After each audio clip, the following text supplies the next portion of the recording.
کئی سال پہلے کی بات ہے، سورجنگر نام کا ایک خوشحال اور خوبصورت ریاست تھا۔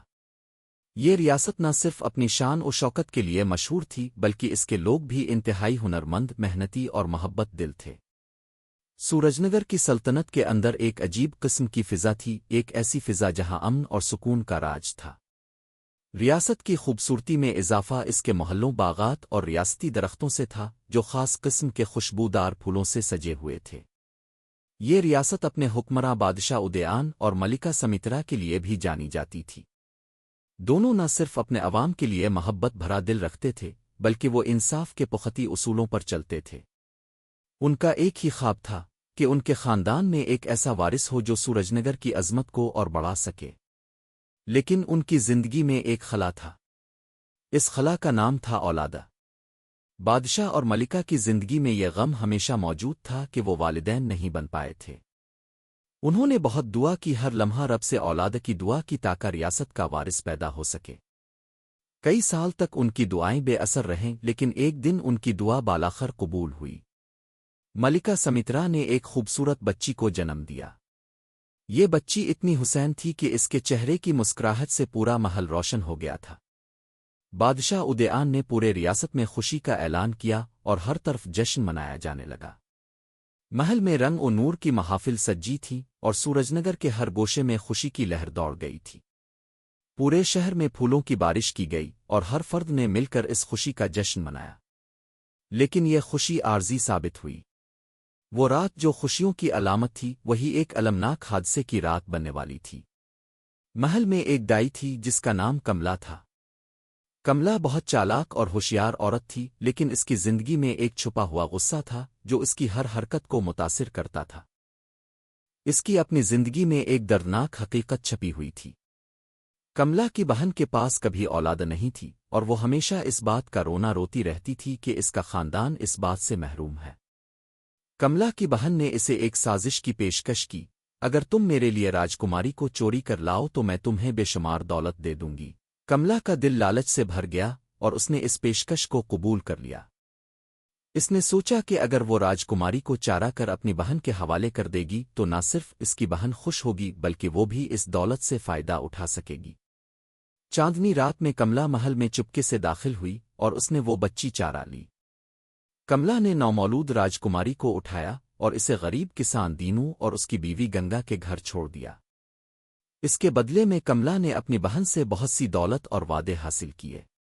دینو اور گنگا ایک معمولی کسان تھے، لیکن ان کی زندگی میں محبت اور ایمانداری کا راج تھا۔ وہ بہت غریب تھے لیکن انہوں نے اپنی بیٹی رادھا کو دل و جان سے پالا۔ دینو اور گنگا نے رادھا کو اپنا سب کچھ سمجھا اور اس کی ہر ضرورت پوری کرنے کی کوشش کی۔ گنگا ہمیشہ اپنی بیٹی کو سکھاتی رہتی کہ ایمانداری، محبت اور محنت سے بڑھ کر دنیا میں کچھ نہیں ہوتا۔ رادھا کی زندگی انتہائی سادہ تھی، لیکن اس میں اتنی محبت تھی کہ وہ خود بھی نہیں جانتی تھی کہ اس کے اندر کتنی بڑی عظمت چھپی ہوئی ہے۔ رادھا کو غریبی میں رہتے ہوئے بھی ایک شاندار تربیت ملی۔ اس کی خوشبو، باتوں کی شیرینی اور دوسروں کی مدد کرنے کا جذبہ ہر کسی کو متاثر کرتا تھا۔ محل میں جس لڑکی کو راجکماری سمجھا جا رہا تھا، اس کا نام سمن تھا۔ سمن نے شاہی محل میں پرورش پائی تھی، لیکن اس کی شخصیت میں اس عظمت کی کمی تھی جو ایک راجکماری میں ہونی چاہیے تھی۔ وہ مغرور اور خود پسند ہو چکی تھی اور اسے اپنے آس پاس کے لوگوں کے دکھ درد سے کوئی غرض نہ تھی۔ بادشاہ اور ملکہ ہمیشہ سمن کے رویے پر افسوس کرتے رہتے تھے، مگر انہیں امید تھی کہ شاید وقت کے ساتھ وہ سدھر جائے۔ ایک دن سورجنگر کے پڑوسی ریاست سے ایک طاقتور دشمن بادشاہ نے حملہ کر دیا۔ بادشاہ ادیان کی عمر بڑھ چکی تھی اور وہ اس جنگ کے لیے جسمانی طور پر تیار نہیں تھے۔ ملکہ سمترا بھی اس گھمبیر صورتحال میں کسی حل تک نہیں پہنچ پا رہی تھی۔ سمن جو کہ راجکماری تھی، اس حملے میں بالکل بھی دلچسپی نہیں رکھتی تھی۔ وہ اپنی شان و شوکت میں مگن تھی اور اسے جنگ ریاست کی حفاظت سے کوئی غرض نہیں تھی۔ اس کے برعکس رادھا نے اپنی تمام تر جرات اور حکمت کا مظاہرہ کیا۔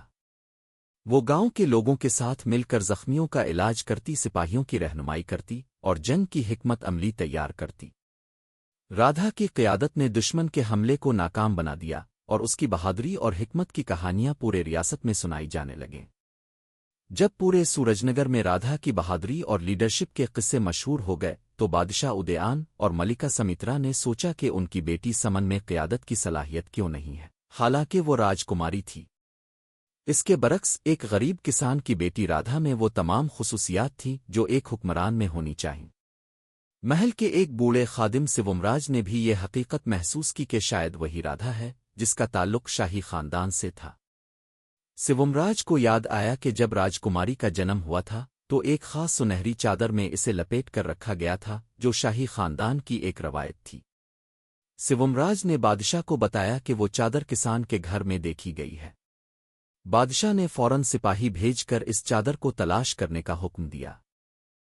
چادر ملنے کے بعد بادشاہ نے کملا کو پکڑ کر محل میں لایا اور اس سے سچ پوچھا۔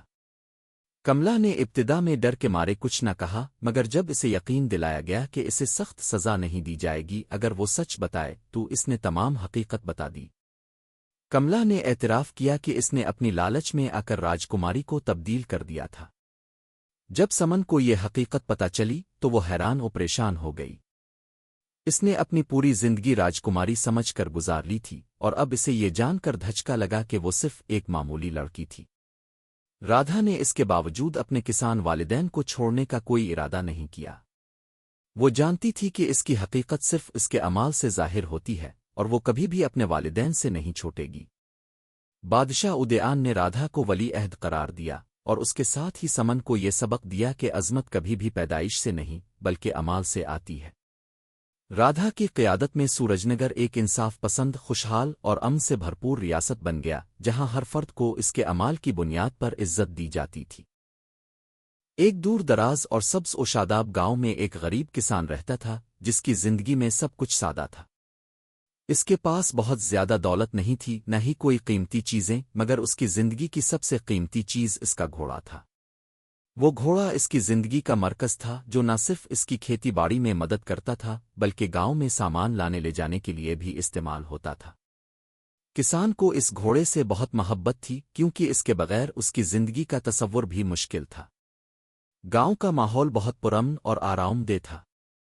کسان کی زندگی اگرچہ اتنی دولت سے مزین نہیں تھی مگر وہ دل سے خوش تھا اور اپنی محنت کے نتیجے میں حاصل ہونے والے روزگار میں خوش رہتا تھا۔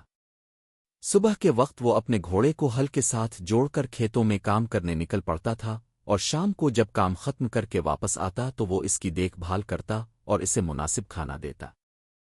اس کی زندگی کا معمول بہت سادہ اور پاکیزہ تھا اور وہ اپنی اس زندگی میں مکمل طور پر مطمئن تھا۔ ایک دن کسان کھیتوں میں کام کر رہا تھا کہ اچانک اس کا گھوڑا جنگل کی طرف دوڑ گیا۔ یہ واقعہ اس کے لیے بہت غیر متوقع تھا اور اس نے فوراً گھوڑے کو پکڑنے کی کوشش کی مگر وہ اتنی تیز دوڑ رہا تھا کہ کسان کو اس کا پیچھا کرنا مشکل ہو گیا۔ گھوڑا تیز رفتاری سے جنگل کی طرف روانہ ہو گیا اور کسان پریشان ہو گیا۔ وہ سمجھ نہیں پایا کہ گھوڑا ایسا کیوں کر رہا تھا۔ وہ سمجھتا تھا کہ گھوڑا کچھ نہ کچھ خوف محسوس کر رہا ہے یا پھر کسی وجہ سے یہ جنگل کی طرف دوڑ رہا ہے۔ کسان کی پریشانی کو دیکھ کر اس کے پڑوسی فوراً اس کے پاس آئے اور کہا، اے بھائی، یہ تو بہت برا ہوا۔ تمہاری زندگی کی سب سے بڑی دولت تمہارے ہاتھ سے نکل گئی۔ اب تمہاری کھیتی کیسے ہوگی؟ تمہیں کھیتوں میں کام کرنے کے لیے کوئی مدد نہیں ملے گی۔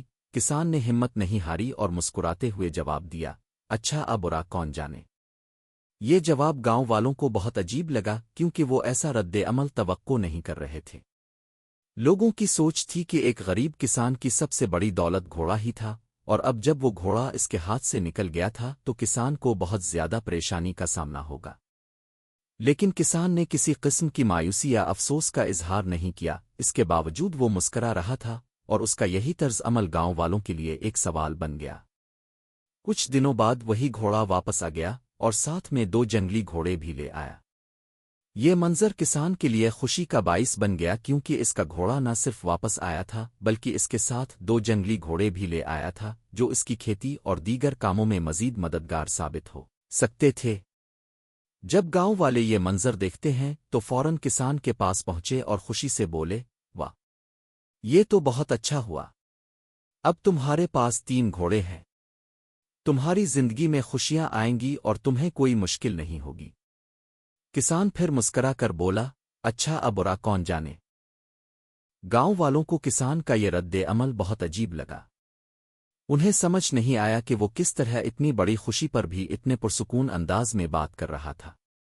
وہ یہ سوچنے لگے کہ کسان کی خوشی کا کوئی اور راز ہے، لیکن وہ کچھ نہیں کہہ سکے اور چپ چاپ واپس چلے گئے۔ چند دنوں بعد کسان کا بیٹا ان نئے جنگلی گھوڑوں کی تربیت دینے لگا۔ گھوڑے بے قابو اور آوارہ تھے، اور کسان کا بیٹا ان کی تربیت میں بہت محنت کر رہا تھا۔ لیکن ایک دن جب وہ ایک جنگلی گھوڑے کو قابو کرنے کی کوشش کر رہا تھا تو وہ گھوڑا اسے اچانک پھینک کر گر گیا۔ کسان کے بیٹے کی ٹانگ ٹوٹ گئی اور وہ درد میں مبتلا ہو گیا۔ گاؤں والے پھر سے کسان کے پاس آئے اور کہا، یہ تو بہت برا ہوا، اب تمہارا بیٹا تمہاری مدد نہیں کر سکے گا، تمہیں کھیتی میں بڑی مشکلات کا سامنا کرنا پڑے گا۔ کسان نے پھر بھی مسکرا کر جواب دیا، اچھا اب برا کون جانے۔ اس بار گاؤں والے حیران ہو گئے۔ انہیں سمجھ میں نہیں آیا کہ کسان کا رویہ ایسا کیوں ہے۔ وہ غمگین تھے کہ کسان کا بیٹا اب کام کرنے کے قابل نہیں رہا، لیکن کسان نے پھر بھی کسی قسم کی پریشانی کا اظہار نہیں کیا۔ وہ جانتے تھے کہ کسان ہمیشہ ایک ہی جواب دیتا ہے، اچھا اب برا کون جانے، اور اس کا یہ جواب ہر بار گاؤں والوں کے دلوں میں سوالات پیدا کر دیتا تھا۔ کچھ ہفتوں بعد ایک اور بڑی تبدیلی آئی۔ گاؤں کے قریب والے علاقوں میں جنگ چھڑ گئی۔ بادشاہ نے حکم دیا کہ گاؤں کے تمام نوجوان لڑکوں کو فوج میں شامل کیا جائے گا تاکہ وہ جنگ میں لڑیں۔ گاؤں کے نوجوان لڑکے فوج میں جانے کے لیے تیار ہو گئے۔